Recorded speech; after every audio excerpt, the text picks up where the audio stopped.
back to Attack, Attack, Attack, a Manchester United fan channel. It's our third video. I wasn't planning to do another one today, but I think I wanted to jump on after hearing and reading about just the fresh injuries that we've been hit with, which has been a bit of a bummer, to be honest, when it comes to obviously the news that Lisandro Martinez and Victor Lindelof are going to be out for a month. I think that in an injury that United have, injury record that United have had to deal with this year, the crisis that we've had to go through when it comes just from the beginning of the season, when it comes to all the injuries, especially to our defenders, this is not the news that I or any other United fan really wanted to hear. So I wanted to jump in today because it's a little frustrating when something like this happens to read some of the reactions. I always try to react instead of respond, which the difference is just another little like microsecond of just mindfulness of just, all right, why am I feeling this way before I speak or type for a lot of reasons. So shorter video today, but let's dive right in. Before we do so, just make sure you hit that like button, hit the subscribe button. If you want to get notified when new videos drop, make sure to hit the notification bell. Don't forget to follow me on Twitter or X. It's MUFC versus everybody, MUFC vs everybody. I'll share the links to the videos on Twitter as well. So let's dive right in. The club reported yesterday we have fresh injuries to Licha and Lindelof. Licha in particular is a bit of a bummer. I know it's been almost a year now since he's really been involved in the squad. He had that broken foot, metatarsal last season, shortly after the Carabao Cup final. And then he did not look great coming back earlier this season, right? Turned out it wasn't healed properly, which we'll get into. That's an issue. And then he had that match where the opponent fell on his knee, basically, which 2 contact injuries. Not really his fault. Nothing really anybody can do about that. It happens. It's a contact sport. Things happen. Kind of like Luke Shaw's broken leg way back when in the Champions League against Eindhoven. But now we've got a calf strain. It sounds like that he picked up in training, which I have to say is not surprising given the amount of time that Leach has been out, right? If you're not playing, you're not match fit. And he didn't look quite up to speed when he came on against Brentford. Still looked slow, still looked recovery. When you spent so much time out and you're not match fit, that's kind of when you're at, the highest risk for picking up something such as this calf strain. He's not used to playing. He's used to just doing a little bit of training, getting back to full training, and then he dives right in, as a sub in a match. And against a Brentford side who were pressing, pretty energetically, and this happens in training. It's not surprising. It is very, very disappointing. And now we've got Lindelof. Lindelof was taken off too, I think, and another month out. And I think it's just been hard. We've seen injuries pop up with Maguire. And I think in those cases too, it's a matter of, Maguire, when he was playing a lot under Ollie, he could be a little bit more fit, but used sporadically, you pick up a little rust and things like that. And so it's unfortunate. So now that makes it 4 defenders out when you include Tyrell Malacia, who's got this mystery long-term injury. And that's not me blaming him or getting frustrated. That's just, we don't know a whole lot of details. He's been gone since, preseason, basically. We've not even seen him. And then Luke Shaw, who is kind of always out with some sort of issue. I like Luke Shaw. I think he was a good leader. I think that he brings a lot to the team. He and Rashford have a good understanding on that left side. I'd like to see him get more advanced a little further because I do think he could be a little bit more of a threat on the attack. But you can't rely on him, which is why I spoke about in one of my prior videos that we might really need to consider a replacement for Shaw. So Shaw, Malacia, Martinez, Lindelof. Varane's always an iffy, is he going to be fit, is he not, kind of a thing. And then Maguire, who's been picking up a little bit more and more injuries this season. So for a side and for a manager who like to play out from the back, which relies heavily on defenders who can do that, not having all these defenders fit is a problem. So I know Maguire Varane and Evans train, but Evans has also been carrying a knock. He's older, obviously. He was needed a rest. He was carrying something for a little while, as it was reported, and I hope he can be fit. I hope that he's got the rest he needs. But we'll see. Varane was also taken off against Brentford as a precaution, I think Ten Hag said. So hopefully, between those three, we were able to do something. Um, but the problem is United have a lot of injuries. Martial is constantly out, but he's been like that for a while. Højlund has picked up some muscle injuries this season, and he was injured when we bought him, or he had that back injury, and then he's got that recent muscle injury, and he's just now coming back from that.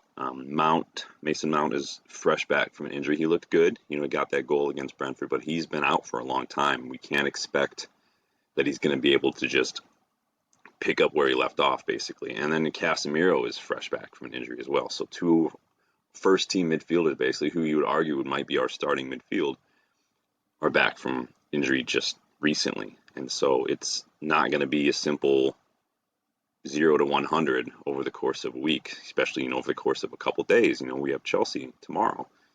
And Casemiro in particular does need time to get back up to speed after he's been out for a bit.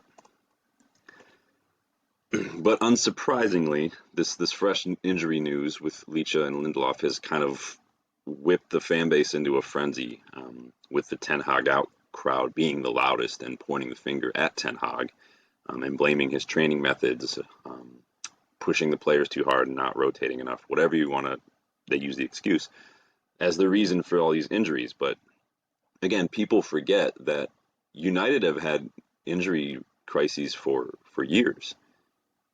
Like I said, just Martial. I mean, how much is Martial? What's the ratio of Martial's being fit for matches versus being injured? This is a medical staff, like a United medical issue, not a Ten Hag issue.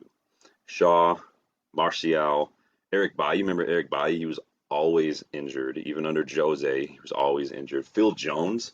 I love Phil Jones. I don't like that he gets so much slack. It breaks my heart when Phil Jones said he didn't want a testimonial because he didn't think anyone would show up. Like that, like, we need to look at ourselves as a fan base if that's how our players feel. Phil Jones always gave 100% when he played. Rashford's back issues. Remember his back issues under Ollie that he put off because he wanted to go to the Euros rather than maybe get some surgery and take a summer off and come back fit. He missed how many weeks beginning of that following league season because he pushed it and went to the Euros. Like, that's an issue. Casemiro's recent issue, he came to the club, said he felt something. The club medical staff said, no, you're fine. He went and got a second opinion, consulted his own doctor, and that doctor found something, and now then Casemiro was out. I mean, it's a misdiagnosis. It's not okay. These are the people who are responsible for our players' fitness and health and recovery. Leach's foot injury, medical staff missed something on the foot injury on the scan and rushed him back and exacerbated the injury. So that's not a Ten Hag thing. Ten Hag isn't a doctor. Okay, he's not a nutritionist. He's not a physio. He's not any of this. He's a football manager. He can only go by what our medical staff tell him regarding injuries, recovery, and fitness. He just, remember when we ended Reguilon's loan in January. We know Shaw and Malacia were out. We brought in Reguilon as an emergency signing late in the summer, and then we let him go in January. And you remember Ten Hag. I remember a lot of the fan outrage. Why did we let him go? Why did we let him go? Well, Ten Hag came out and said he was assured by our medical staff that Shaw and Malacia would be fit, that they were going to be back. And so Reguilon wasn't needed, and it was probably best for him to go get minutes, to go play elsewhere rather than just sit on the bench if Ten Hag's first and second choice left backs are back. Didn't end up going that way because of, once again, surprise, surprise, our medical staff got it wrong. Again, Matt Casemiro had to get a second opinion, and it turns out the medical staff was wrong about that too. Consider as well all the injuries that other clubs have been facing this season in the league and in Europe. We've seen injuries hit Liverpool, Newcastle, Aston Villa, Brentford. Brentford had a ton of injuries, ton of injured players even when they played us. I think it was like only 3 of the players from that Brentford side that beat us last season, early in the season, were there the other day. Chelsea have had injuries. Crystal Palace have had injuries, long-term injuries. Luton Town, Sheffield United, Wolves, all these clubs have these injuries, and you can look at them and say, oh, only 1 or 2, but they're big players. They're big first team players that are missing with injuries. These are also players who are more likely to play on international duty, get called up by their international sides. So the likelihood of getting injured is higher. And whether you rate a player or not, if that player is an important part of a manager's system, if that player is in the starting 11 for a manager, whether you rate him or not, like Chelsea fans going on Gallagher, every manager plays Gallagher. You know, it doesn't matter if you rate him. It doesn't matter if you rate Anthony, if you rate McGuire or whoever. If that player is important to a manager and they're missing, that hurts the manager's system, whether you like the player or not. I mean, look at all these other injuries to other clubs. Is that Ten Hag's fault too? Is Ten Hag responsible for the fact that Liverpool's players are injured? That Newcastle have so many injuries? No. Everybody's got injuries this year. Let's stop looking at the managers and let's look at the game right now where it is. The problem is too much football. It's not, oh, they don't rotate. It's not that the manager's training too hard. It's there's too much football. In the last 2 years, these players have barely gotten a break. Between COVID congestion, the Euros that got pushed, the World Cup that took place in the middle of the season last season. Like, that is one of the most ridiculous things I've ever seen. And the constant international breaks. I can't stand international breaks during the season. I can't stand international friendlies. I don't care if you rebrand these friendlies as the Nations League.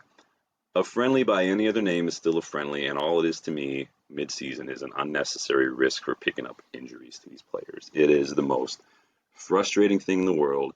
I am a cringy, just tense mess during international breaks because I'm just fearful that someone's going to pick up an injury. And even more so, like, in some ways, that we're going to get jet lagged. I mean, we talked about it after the Brentford match.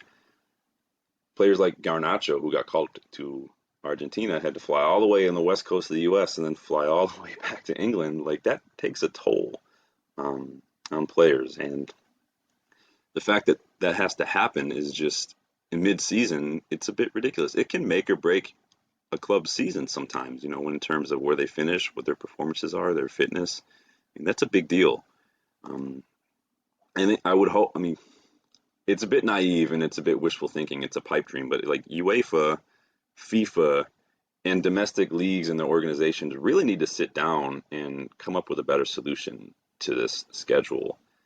They won't, though, right? The realist in me knows that they won't, because they want the revenue. They want the tickets. They want the concessions, all that these matches bring in, the TV rights. I mean, look at the constant push to expand the World Cup, to expand the Champions League. It's all that means more money. More teams, more matches means more money for the TV, the broadcasting rights, more money for the clubs because they're hosting more matches. I mean, millions of dollars come in on a match day for a club, from tickets, from concessions, from merch, all of that.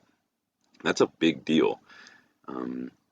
Every match is money, and the players, while they are human beings with very human limitations and very human rights in terms of their time, their energy, and the demands we put on them, they're treated like animals in a circus sometimes. You feel like, just like, nope, your job, go out there and perform. Like, I don't care if we're playing 3 matches a week.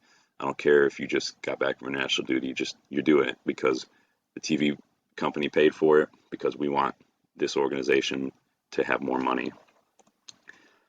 I read a while ago that the average footballer will run between 7 and 10 kilometers over the course of a match. And these footballers sometimes will play 3 matches a week between, their league and European competition or domestic cups squeezed in. It can sometimes be like a Sunday, Wednesday, Saturday kind of schedule. Imagine running a 10K 3 times a week. But then people are shocked when or even angry when players pick up an injury. I'm 38, man. I can't imagine running a 10K 3 times a week. And I'm in decent shape. I try to take care of myself. But at 38, if I sleep wrong, My neck is jacked for a week. I'm turning my whole body just to talk to someone like I'm Batman and Batman Begins. You remember that before he got that cool new helmet? I'm like sitting there like, I slept so good, but apparently I did it wrong. I don't know what to tell you. Like, I'm not a footballer, but the human body has its limitations, right? No matter how well you take care of yourself. Getting back to United, let's play devil's advocate for a moment and say, hypothetically, it is Ten Hag. It is his training methods, right? An argument could even then be made, though, that maybe United's players just aren't fit enough. Maybe they have not had to play with that intensity for years before he arrived. Ten Hag wants to play a more intense system, similar to how Liverpool play or a lot of other teams play with that high press and that fast transition, right? But we've seen that United's players just can't do it for more than 15 or 20 minutes. I don't know if that's a fitness thing or maybe it's just a mentality thing. Maybe it's just a lack of effort and they just don't want to because they did it for 15 minutes and nothing really happened. So they're in their mind, they're like, this isn't working. I'm gonna jog. I'm gonna pull out of these 50-50s. I'm not gonna go for that aerial duel. I'm not gonna track back. I don't know. I'm not psychic. I don't know what's going on in their mind, but all I know is what we can see. And what we can see is a lack of effort sometimes. A good, 15 minutes of energy and then it just tapers off. It's almost like they expect something to happen, a goal to happen in those first 15 minutes, and then they just give up when it doesn't. I mean, how can other sides press and press and press and play with that high intensity and run their socks off for 90 minutes, but United's players just can't be bothered to do it? Again, is that a fitness thing or is that a mentality thing? We talked a little bit about mentality in an earlier video. We know that fitness is an issue. Some managers have arrived. I think Ollie even arrived and said, yeah, we're not fit. What is that? Like I've said before, though, it's human nature to want to blame someone. I think it's just a bit too easy for people to blame the manager for things like this. And honestly, it just screams, to me, it screams agenda when it's the first thing people want to blame is the manager. It's just everything is somehow filtered into that, and it's always the manager's fault no matter what it is. The tea was too cold. That's Ten Hag's fault. The bathroom is Ten Hag's fault. The restroom, the leaky roofs, it's Ten Hag's fault. Like it's just too easy. It's a bit lazy. And again, I think it's more of an agenda thing. We're just looking for excuses to blame Ten Hag because we don't like what's happening on the pitch. We don't like the results.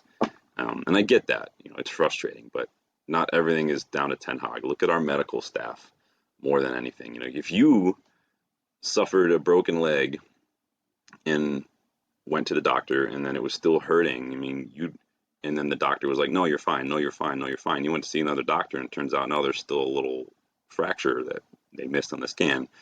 You'd blame the doctor, right? You wouldn't blame like your boss, if you went to work and your boss is like operating under the assumption that you're fine, so you're working. Like you wouldn't blame your boss. It's not your boss's fault.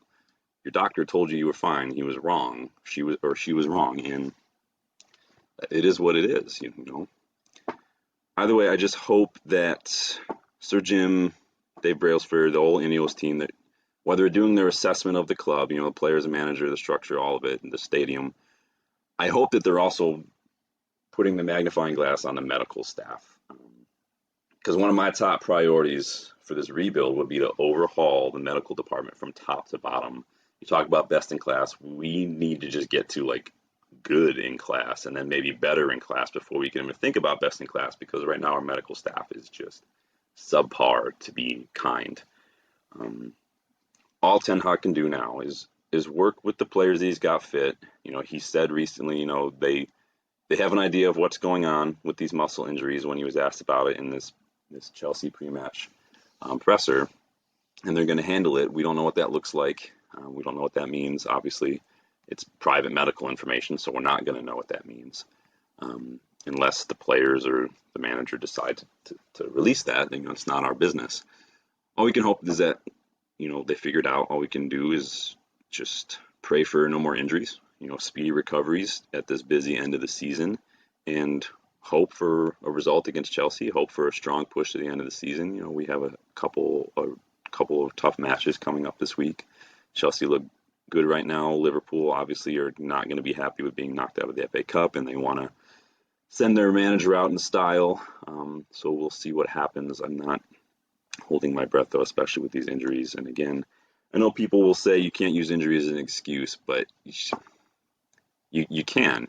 When when you have so many injuries, what are you supposed to do? I mean, who do you bring off the bench in the match when you don't have fit players? Who do you start when you don't have fit players? How can you play your system when you don't have the players fit for that system?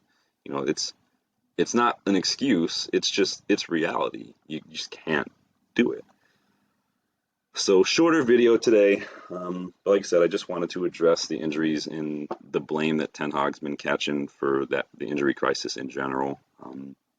It's like everyone's happy when things are going well. When things go wrong, it's always Ten Hag, and this isn't me being, just this blind, naive Ten Hag supporter. It's just me again trying to lend a little bit of context, a little bit of reality to the situation. Again, United have had injury issues like this for years, long before Ten Hag arrived.